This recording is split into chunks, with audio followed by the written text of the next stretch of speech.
Today on the podcast, we continue our discussion on how theme parks are designed to affect our emotional state, how we connect with others, and even the topics we think about while we're in the parks.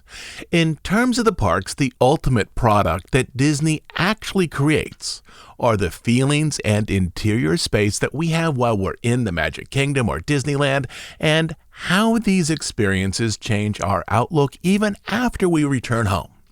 From this perspective, we're looking at the art of thoughtful and pleasurable manipulation, how the parks entice us into an emotional or behavioral space that outside of the parks we might not experience in the same way or with the same depth. So in this, we're looking at how the parks are designed to temporarily change us. To put it simply, though commercials for the Magic Kingdom might present enticing images of the Neutron coaster, repeat visitors are often looking for experiences more subtle, complex, and lasting than a simple ride on an inventive coaster. And today, we'll continue our discussion on how the parks, when all of the design and operation cylinders are up and running, bring us into a geographic space that changes how we act and feel about the world around us. So, if you're ready, let's go.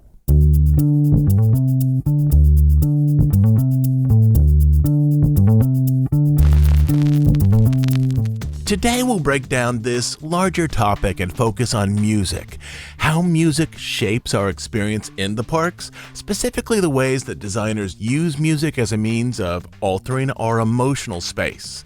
And to get this topic up and going, let's first create a context for how music fits into culture in general. Then we'll zoom in on the parks. Most human skills, at least way back in their origins, are related to survival.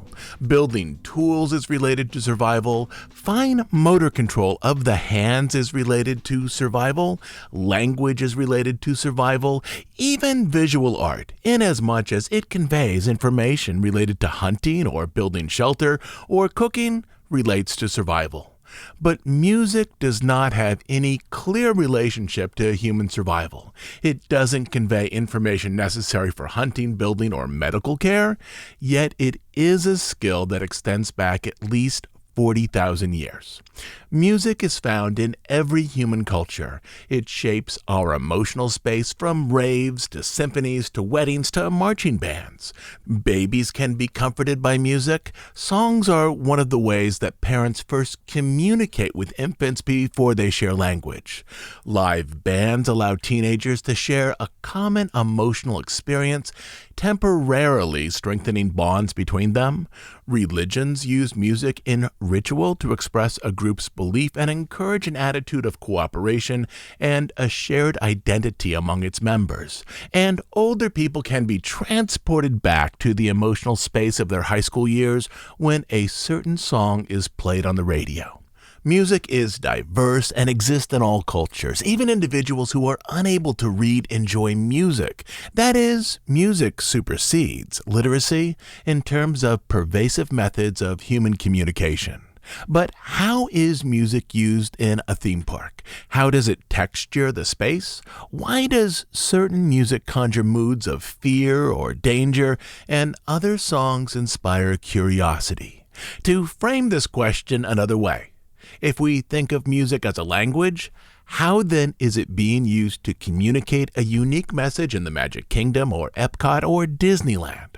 Why are some songs memorable, such as One Little Spark, while others are less memorable, such as the song from Time to Time, which was once the theme song for The Timekeeper, or even If You Had Wings? The majority of rides at Disney parks fall into one of three categories. These categories certainly don't encompass everything. There are outliers such as Autopia, the Teacups, Midway Mania, Kilimanjaro Safaris, and others. But these three categories do pull together a large number of Disney attractions. In the first category are dark rides that retell a story found in an animated film. In this category are Peter Pan's Flight, The Journey of the Little Mermaid, Frozen Ever After, The Mini Adventures of Winnie the Pooh, and so on. In the second category are thrill rides, specifically rides whose primary draw are heightened sensations. In this category are Space Mountain, Tower of Terror, Expedition Everest, Test Track, and so on. And lastly, in our third category are extended dark rides or animatronic shows. This category almost always has a memorable song to anchor the experience. Pirates of the Caribbean with Yo-Ho, The Mansion with Grim Grinning Ghosts, Journey into Imagination with One Little Spark, Carousel of Progress with Great Big Beautiful Tomorrow, Tiki Room with the Tiki Tiki Tiki Room, It's a Small World with the song of the same name, and more recently, Runaway Railway with Nothing Can Stop Us Now.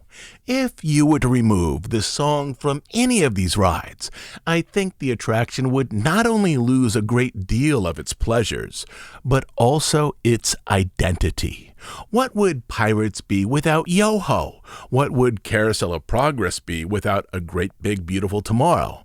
And would Small World even be the same experience without its song? In part, these songs are what make these rides and shows memorable. Many guests leave these attractions with the song still circulating through their minds. But part of this reliance on music has to do with the song's ability to communicate and establish an emotional mood. Herbert Spencer, a 19th century British philosopher and early proponent of evolution, developed a theory about the social importance of music in human civilization as a type of emotional language.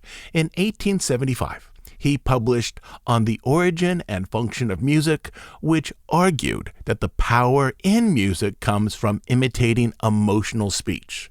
Music that conveys anger, according to Spencer, shares some of the sound qualities with angry speech. Music that offers comfort imitates to some extent the tones of speech that are designed to soothe and provide understanding and compassion. Herbert Spencer's theory was that music was a systematic imitation and adaptation of emotional speech patterns that had existed for centuries. So if we assume that Herbert Spencer's theory, which is roughly 150 years old, is to some extent an accurate understanding of music's relationship to human expression, what then are songs in the parks arranged to communicate if their tones are, in fact, imitating certain types of human speech? When people are happy, they speak quickly, with clear words, often with a rising pitch. When people are sad, they do just the opposite. They speak slowly with a slight vagueness to the speech quality and often in a descending pitch. The Haunted Mansion is an excellent attraction to explore this theory, as the ride essentially has two tonal halves. The first half of the ride largely is focused on the unsettling atmosphere of a haunted building. The first half of the ride is gloomy and foreboding. We see endless hallways, the room with a person trapped in a coffin, people imprisoned behind doors. None of these stages is pitched for humor. This is the mansion as a traditional haunted house. Likewise, in terms of the attraction's soundtrack, the ride begins with slow music arranged into a descending pitch. I wouldn't go so far as to say that the music in the first half of the attraction is sad, but it is foreboding, a slowly paced song arranged in a minor chord, which signals a type of psychological danger and apprehension. The tone of the second half of the ride, however, once those ghosts materialize, is different. Once the ghosts arrive, the stages are mostly arranged toward dark humor. A ghost dancing on a chandelier, ghosts disappearing as birthday candles are blown out, ghosts playing on a teeter-totter, and others arranged into a band. Lastly, those hitchhiking ghosts with their slightly menacing, expectant expressions. During this half of the ride, the music changes both in quality quality and tempo. Grim Grinning Ghost in the Graveyard, a song that relies on the structure of the mansion's entrance music, is fast, clear, arranged with passages of rising notes, and therefore far more upbeat and celebratory, even if it has some musical elements that also convey a spookiness. This music, as it changes throughout the ride, delivers nuanced emotions, partially by mimicking the rising and falling tonal patterns of human speech. So this is the first thing in the parks that music is arranged to give us, a way to frame our mood inside of individual attractions. The music also creates easy and pleasurable ways to remember some attraction experiences. During Walt's lifetime, music was viewed as one of the key takeaways from some Disney attractions. The saying went like this: guests don't leave a ride whistling the architecture, they whistle the music.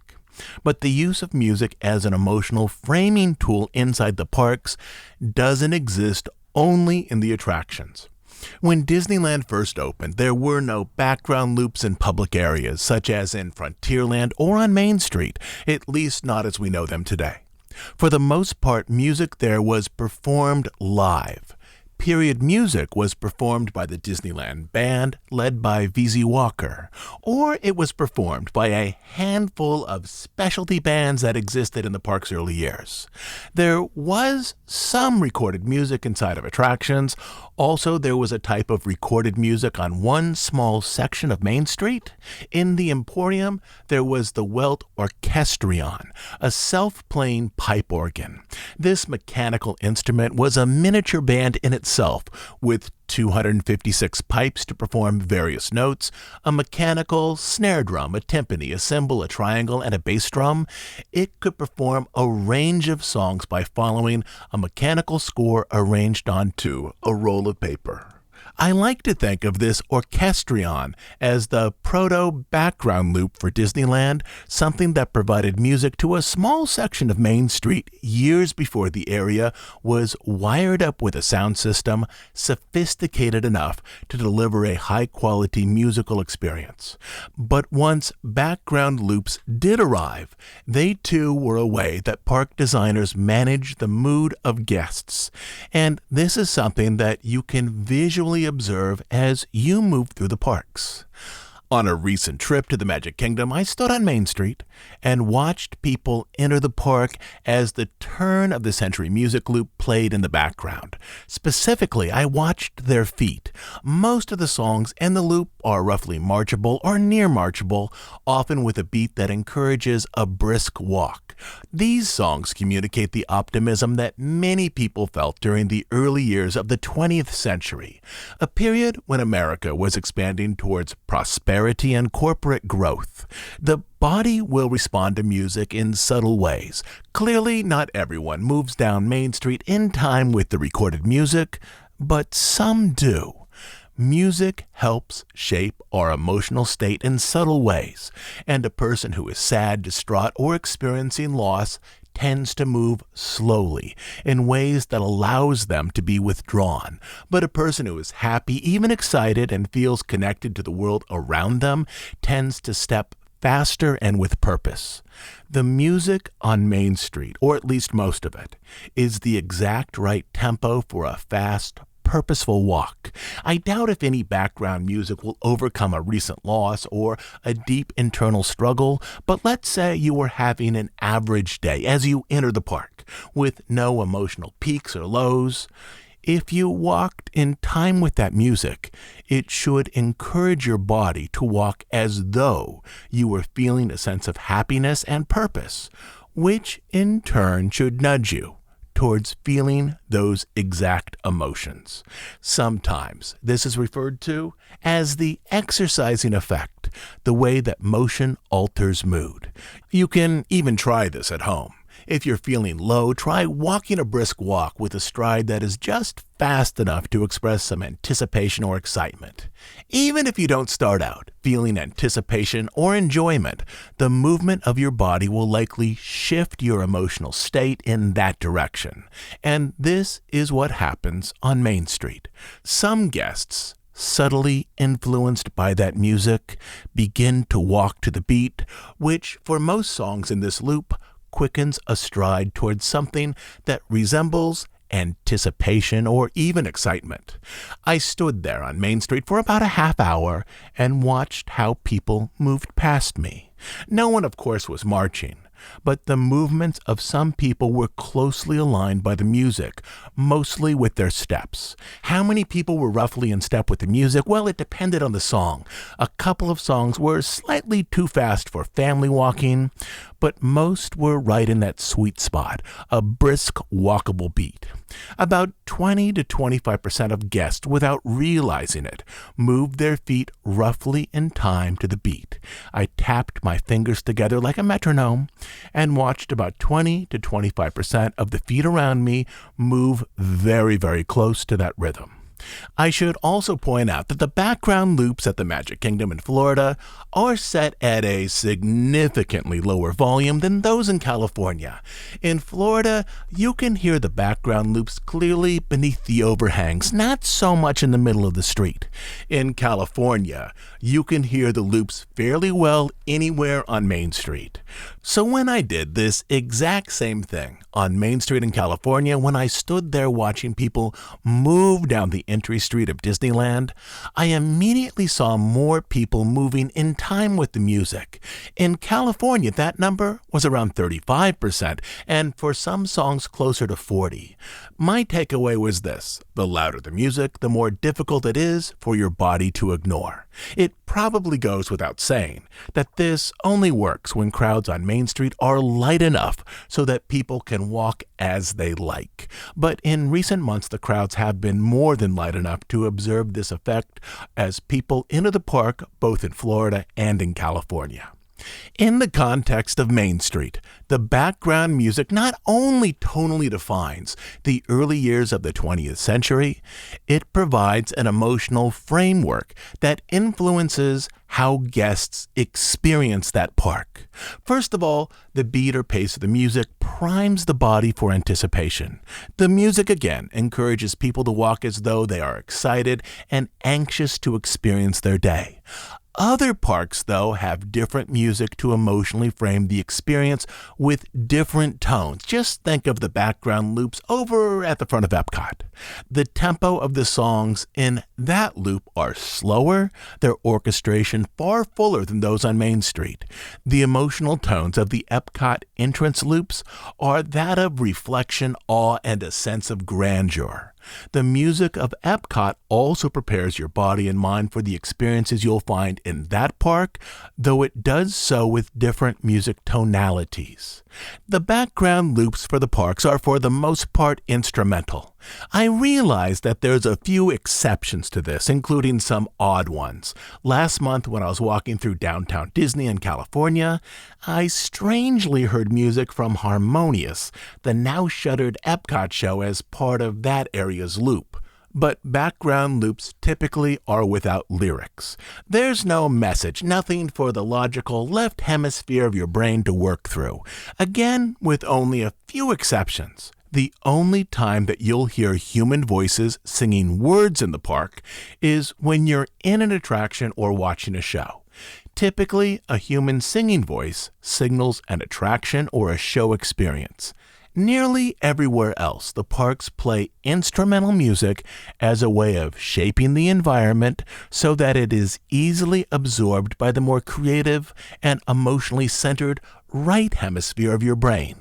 And this, too, I believe, is intentional in terms of how the park atmosphere is designed for guests. But this is not the only way that background loops shape the experience of being in the parks. To jump back to Main Street for a moment, the second thing the entrance loops provide is a way to create subtle connections between traveling groups.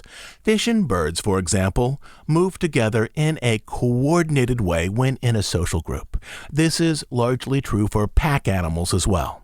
To put this in human terms, people at a rock concert tend to move and sway together, again creating a temporary community as long as the music lasts.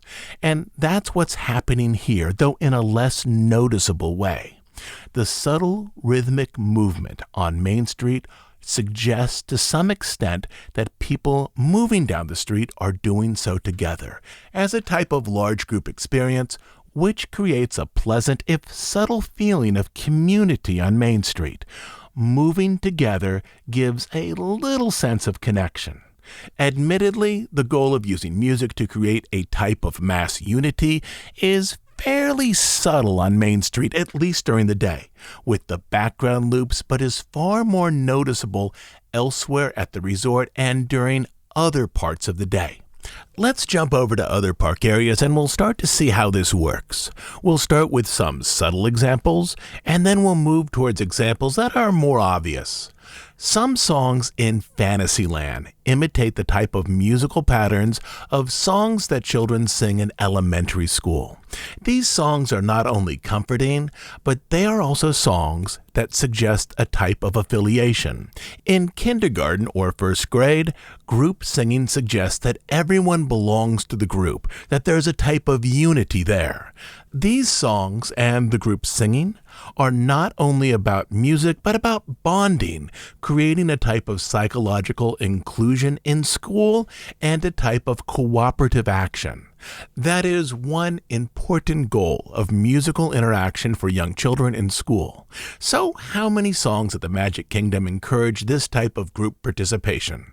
At the basic level, a beat in a song is a signal to listeners, or maybe even dancers, to move together. Beyond that, certain songs at the Magic Kingdom encourage you to move to a common beat with other park guests. Familiar songs also encourage, at times, singing or lip-syncing, creating a sense of bonding with other guests in the park. This sense of cooperation and bonding, of course, is stronger in a class of kindergartners who meet every day than it is among relative strangers in a theme park. But there are echoes of that type of group unity in boats on It's a Small World or in the theater at the Enchanted Tiki Room. I might also suggest that this is one element that draws some regulars back to the parks to see the same shows over and over. Many of us know every scene in Small World or Pirates, but shared musical experience might provide a brief and temporary sense of bonding, which is a pleasurable sensation. Just as going to a concert with an audience and moving together to the beat of that band is a pleasurable experience, experiences at a park provide some aspects of this. Experiences of group unity, even when we don't know the people around us, is a pleasurable sensation. It touches something in us that was present when we were young in a comfortable group in elementary school. It also lets us know that our interests are shared deeply by those around us, who also know the lyrics to a song or a section of recorded narration. Have you ever been in the stretching room at the Haunted Mansion when one or more guests recite the entrance speech along with the recorded narration? I'm pretty sure that all of us can do this. When hinges creak in doorless chambers and strange and frightening sounds echo through the halls, whenever candle lights flicker, when the air is deathly still, and so on. If you're a theme park fan and if you're in the stretching room, as some people narrate this along with the recording, those people are signaling that they're part of your tribe. They're part of a group who shares one of your key interests. One night at last year's Halloween event at the Magic Kingdom, while I was watching the Hocus Pocus stage show before the castle, there was a group to the left of me and another to the right who both knew and sang along with the song, I Put a Spell on You. Every last line, even the made-up words in the spell. Like most guests huddled before the stage, these two groups were moving subtly in rhythm to the beat, but they were glancing at each other as they sang, creating this momentary bond, locking eyes as they mimic the performance on stage. The group to my right looked to the group on my left as they sang along with the Sanderson sisters on stage and vice versa. When the show was over, two girls from one group talked briefly to the girls from the other group, and then the groups parted, heading off to do whatever they planned to do for the rest of the night. But it was there briefly That sense of momentary bonding and cooperation related to music, very similar to what happens for most everyone in their early years in kindergarten or first grade, and then those two groups moved away from the castle, one heading toward Frontierland, the other toward Tomorrowland, and that temporary closeness, once there between them, disappeared. I think of this generally as a type of concert effect that happens quite often in the parks. At a concert, thousands of people will sway together to a song, or they will sing along with the chorus, or together hold up their iPhones. Beyond the music, though, one of the most pleasurable experiences of being at a concert involves how every last person there is invited to become part of a temporary community, a mass of people focused on the music and often responding to it with their body and sometimes their voices. This community, this sense of being involved in an experience far larger than yourself, lasts only as long as the music, and it's far more likely, at least as I have observed it, for this phenomenon of temporary group unity to happen if everyone is standing somewhat massed together and that no one actually has their own space, such as an assigned seat. Just think of Main Street during the fireworks. Thousands of people pressed together, focused on the display in the sky and also influenced by the music. For those 10 or 15 minutes, people standing there don't function as individuals so much as they do part of a group, even if they've come to the park by themselves. Visitors gasp at the same time. They let out a chorus of oohs and ahs in unison, and their heads together follow the fireworks, perhaps even Tinkerbell, from one side of the street to the other. This is another category of experience that is orchestrated and designed to happen in the parks, something that doesn't happen that often elsewhere. These types of temporary mass communities in which guests, through their reactions and movements, create a unique experience in which everyone there is accepted into this group. Many people there react through movement or sound to the entertainment, and there is a sense that, for a few moments anyways, a mass community forms around the experience. Assuming there's no pushing or shoving and that everyone can see the fireworks, most find this experience comforting, this immersion into a very large group. And from a biological perspective, these nightly gatherings on Main Street must make people look a lot like a school of fish or a flock of birds. Individual animals in a flock or a school all move in tandem. If you frighten one fish and he darts left, the whole school will follow, darting left as well. If one bird in a flock starts squawking, it's likely that the flock will do the same. And this also is what happens during the fireworks. Everyone standing, heads moving in unison, the sounds of oohs and ahs being expressed at the same time as fireworks blossom overhead. It's likely that many people there on Main Street before the castle bought a park ticket that day primarily to experience the Tron Coaster or Space Mountain, but one of the experiences that the park organizes and that people often take away is the mass connection with a group, something like the social high that follows a rock concert. I see this happen with the fireworks at the Magic Kingdom at Disneyland and at DCA for the World of Color show. There, people are standing, pushing in shoulder to shoulder, and arranged into a mass crowd. These types of group reactions, though, are less common at Epcot, as groups are spread out across the perimeter of World Showcase Lagoon, which is a much larger viewing area, which means there's no mass audience in any one place. The experience of watching the fireworks in Epcot is far more the experience of engaging with the show itself rather than people around you. Lastly, I rarely see much of this concert effect over at Fantasmic in Hollywood Studios, as that is a seated show where everyone has their own spot and people rarely stand and move together, which limits the mass concert effect that often happens over on Main Street. But to get back to music and how musical selections are designed to frame our experience in the parks, the Magic Kingdom is a world in which the songs don't express sadness, contemplation, or depression. Even the songs that are actually about sadness, such as Tears Will Be a Chaser for Your Wine and Blood on the Saddle in the Country Bears, are played for comedy. Very little music in the Magic Kingdom expresses anxiety. Danger is expressed in music there, but it's usually followed by music that signals triumph or joy. There are no songs in the Magic Kingdom that convey loss, grief, anger, or rage. So the musical cues there are arranged within a defined set of relatively safe emotions. Music encourages listeners to sample emotions that are expressed in the songs.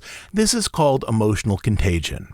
And the sentiments presented in these songs are toward the upper end of human emotions. And before I get a virtual sack of email, I should point out that there are places in the Disney Resort where the music does express loss, regret, and anger.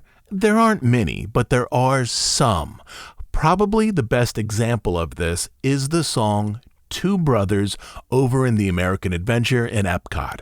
That song is about the loss of a family member during the Civil War. That show also touches on slavery, racism, women's rights, and Native American rights. It's one of the few attractions at the Florida Resort that leans into adult themes and some darker emotions. But remember, Epcot is a park whose entry music prepares guests for different emotional experiences than those at the Magic Kingdom.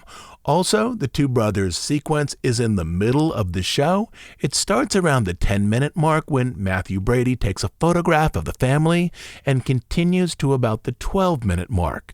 This is not quite halfway through the show, but it's close. It's just over 40% of the way through. So the show, in its second half, can of course refocus its presentation on achievements so that guests leave the theater with optimism. In many areas of the parks, music is so central to defining the emotional landscape that it's hard to imagine these places without music or with a different type of music. But there is a way to test this. Cast members at the Magic Kingdom do it all the time. When they walk down those cleverly concealed steps into the utilidors, into a set of tunnels beneath Main Street, the castle, and other areas around the hub. One of the central rules of the tunnels is that there is no Disney music down there at all. The tunnels are a place for cast members to have a break from the experience of being in the park. And from this perspective, one of the defining experiences of being in the park is the music. Down in the tunnels, you'll hear a lot of pop songs and top 40 and iconic ballads from the past couple of decades. Assuming you're not a cast member, if you ever have the opportunity to pass from the park directly down into the utilidors, that should be one of the first things you notice. How quickly the emotional landscape changes once the music of the park fades away and is replaced by songs typically found on the radio. And the quick absence of the background loops should tell you how deeply the music played in the parks affects you and your mood while you're in them. And this is something that is engineered into the experience, as we talked about last time. The final product that Disney produces is not the shop facades on Main Street, or the metal supports and tracks for the Tron coaster, or even the stunningly complex animatronic figure of President Lincoln. I view these as intermediate products, something that are produced to produce something else. These shows or buildings or mechanical figures are built as a means of creating specific reactions and emotions in the people who engage them. The final product of the Disney parks are the feelings that you get when you experience a place, an attraction, or a film. That's what Disney sells, a way for you to feel different than you do on a typical day. And so last week and this week, we've talked about the tools that Disney uses, often invisibly, to create those responses in you. I also realized that last week, as I was closing up, I said that our show today would look at not only music, but also how the park engages experiences of awe and creates some social environments for humor. But as we're already over 5,000 words for the week just for our discussion on music, I'm going to roll those other topics forward to the next time when we touch down on how the parks are designed to affect us. But before we close up today, I want to talk about one more thing. This week and last week, we've explored ways that theme parks are designed specifically to influence our mood. Hopefully next time you're in a park, you might notice more of this dance, the play between environment and you as a guest. But beyond that, there's something else. Here on this podcast, you are surrounded virtually by friends, listeners who share your interests. Hopefully your family and friends are supportive of your interests as well, but probably not everyone out there shares your enthusiasm for the parks. We live in an age where there are negative articles about Disney adults, that is, people without kids who enjoy the parks. We also live in a hyper-political age where even walking down Main Street or buying an iPhone or getting a pizza from Papa John's or shopping at Dillard's may suggest a type of political affiliation, even if none actually exists. Personally, I think the parks are best when they're filled with people from a wide range of backgrounds. Everyone should find interests that they love and embrace them. But if you're ever in a discussion where you're asked to explain, or worse, to justify, why you're attracted to the parks, why you go there so regularly, maybe see if some of the ideas explored in these 2 episodes speak to how you view the world. The Disney parks sell themselves on simplicity. That is, they are experiences that most anyone can enjoy regardless of age, life experience, other interests, or even previous exposure to Disney films. But sometimes in these conversations, a more specific answer may help you in social situations where you are asked why you are so drawn to those parks over and over again. So far, we have explored a number of ways that the Disney parks define themselves as uniquely designed space. Last time we talked about how most Disney parks manage sightlines, so once you're inside the park, you are visually removed from images of the outside world and are encouraged to focus only on the world around you. To me, this has a little overlap with the process of meditation. I don't mean to suggest that visiting a park has the same interior depth or complexity as meditation, but I do see a connection. In meditation, you let go of the past and also of the future and focus fully on the present moment. The geography of most Disney parks nudges you in a similar direction. They screen off the outside world, which are reminders of the past and also suggestions of the future, and ask you to focus on the current moment. We've also talked about the moral temperature of the parks, how parks create an environment from specific films, and those environments nudge guests to act a little more generously to those around them. And then we've talked about how the parks are designed in such a way as to minimize environmental threats, becoming places where guests can easily let their guard down. We've talked about the parks as being places, perhaps one of the few places where adults far from the expectations of acquaintances and friends back home, are free to play without judgment or criticism. And today we've talked about the sound environments in the park, how they are designed not only to elevate your mood, but also to create situations where, such as at a concert, you feel a temporary but noticeable connection to those around you. To put it simply, the parks are socially engineered to create unique experiences that rejuvenate you, connect you with others, and create a space where you feel separated from the problems back home. So if anything on this list, those ideas we've talked about in these episodes, appeals to you, just make it your own, or add to it, or rephrase it, or take the whole thing, language and all. Even better, add to these ideas with reasons you develop on your own. Because in certain social situations, I've found being able to explain with clarity what the parks give you, how they are geographic space specifically designed to alter your mood, can go a long way to explaining why you head off to Anaheim or Orlando each year, and how these parks offer you something that's not easily found elsewhere. I'll be back next week with a new episode. As it's the first Sunday of the month, we'll have our news and analysis episode for August, and there are many stories to talk about this time.